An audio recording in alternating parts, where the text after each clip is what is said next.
Bilaspur high court ने सियाराम साहू को राज्य पिछड़ा वर्ग आयोग के अध्यक्ष पद पर बने रहने के आदेश दिए हैं, लेकिन आदेश की कॉपी लेकर सियाराम साहू जब पदभार ग्रहण करने के लिए आयोग के कार्यालय पहुंचे तो वहां पर अध्यक्ष के केबिन में ताला जड़ा हुआ मिला।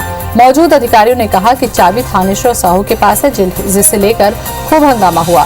पूरे मामले में सियाराम साहू ने कहा कि वो हाईकोर्ट के आदेश का पालन कर रहे हैं और राज्य सरकार को वर्तमान अध्यक्ष को हटाना चाहिए, जबकि थानेश्वर साहू ने कहा कि वो अभी अपना पद सियाराम साहू को नहीं दे सकता क्योंकि उनकी नियुक्ति राज्य सरकार ने की है और वो राज्य सरकार के निर्देशों का पालन करेंगे।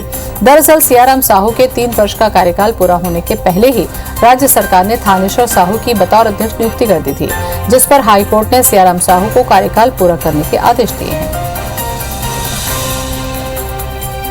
मैं तो हाई कोर्ट का आदेश लेकर के मैं पद में काम करने के लिए आया हूँ, लेकिन दुर्भाग्य है कि मेरे ऑफिस में ताला लगा दिया गया है। कहीं न कहीं ये दुर्भावना लगता है राज्य सरकार की, जो नहीं होना चाहिए। केंद्र सरकार के राज्य सरकार के नियमों का पालन करूंगा। सियाराम साहू जी को कोर्ट से आदेश मिला है अध्यक्ष बनने रहने का, तो वो अभी शासन के पास जाए और शासन की तरफ से विधिवत रूप से पिछड़ा वर्ग आयोग अध्यक्ष के रूप में नियुक्ति का पत्र लेके आए।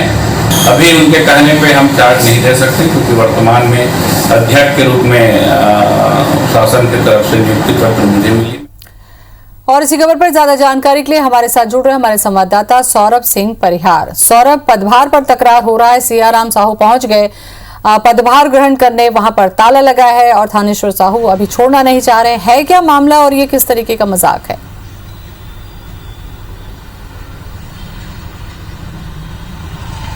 जी, हाईकोर्ट के आदेश के बाद आज सियाराम साहू जो पूर्व में इससे पहले अध्यक्ष थे और कहीं ना कहीं उनका कार्यकाल जो है बाकी था, लेकिन राज्य सरकार जो छत्तीसगढ़ में जब कांग्रेस की सरकार बनी तब जो है कई सारे निगम आयोग और बोर्ड में गठन करने थे, तो इस दौरान जो है आयोग की जो कार्यकाल है वो राज्य सरकार ने कम कर दिया और इसके विरोध में जो है सियाराम साहू कोर्ट गया और कोर्ट ने आदेश दिया कि आप अपने कार्यकाल तक बने रहेंगे। चूंकि जो आयोग के अध्यक्ष का पद है वो संवैधानिक होता है और इसके कारण जो है आज वो पदभार ग्रहण करने पहुंचे थे, लेकिन सबसे अजीब बात थी कि वहां पर कोई अधिकारी मौजूद नहीं थे।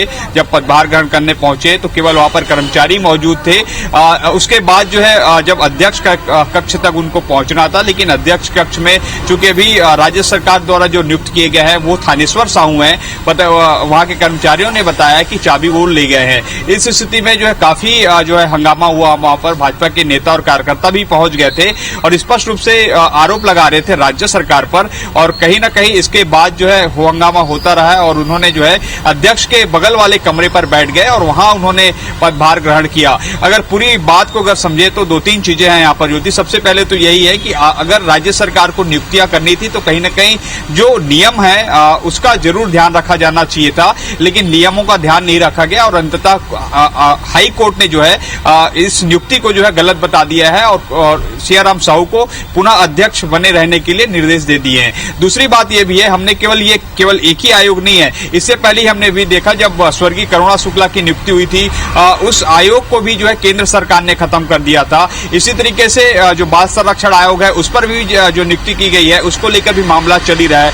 इसी तरीके से जो एससी आयोग है उस पर भी जो है जो बीजेपी के समय के नेता बने हुए हैं अध्यक्ष, वो अभी भी काबिज है। तो ऐसे बहुत सारे आयोग है और बोर्ड है, उसको लेकर काफी विवाद रहा है। तो ऐसे में राज्य सरकार को जो है अब आने वाले दिनों में जो नियुक्तियां होनी है, कई संस्थाओं में नियुक्तियां होनी, कई तरीके की चर्चाएं हो रही है, उसको लेकर कहीं ना कहीं एक सजग होना चाहिए और ये देखना चाहिए कि कहीं इस पर नियम कानून की अड़चन तो नहीं आ रही है। क्योंकि ये देखने वाली बात होती है कि अगर आप नियुक्त हो गए उसके बाद फिर आपको पुनः फिर से हटाया जाता है तो कहीं ना कहीं फजीहत होती है और ये केवल एक व्यक्ति की फजीहत नहीं होती बल्कि पूरे राज्य सरकार की फजीहत होती है। तो ऐसे में राज्य सरकार को आगामी जो दूसरी सूची है निगम मंडल बोर्ड और आयोगों की, तो उस पर निश्चित तौर पर ऐसे जो है पहले संज्ञान लेने चाहिए कि कहीं इस पर नियम कानून का अड़चन तो नहीं, उसके बाद नियुक्ति करनी चाहिए। पूरे मामले पर अब देखना होगा कि राज्य सरकार जो है सियाराम साहू वाले मामले पर जो है किस तरीके से क्या जो है कोर्ट के इस पर और वो अपनी बात रखेंगे कि सुप्रीम कोर्ट जाएंगे। ओवरऑल अभी ये देखने वाली बात होगी। चलिए सौरभ, शुक्रिया आपका विस्तार से जानकारी देने के लिए।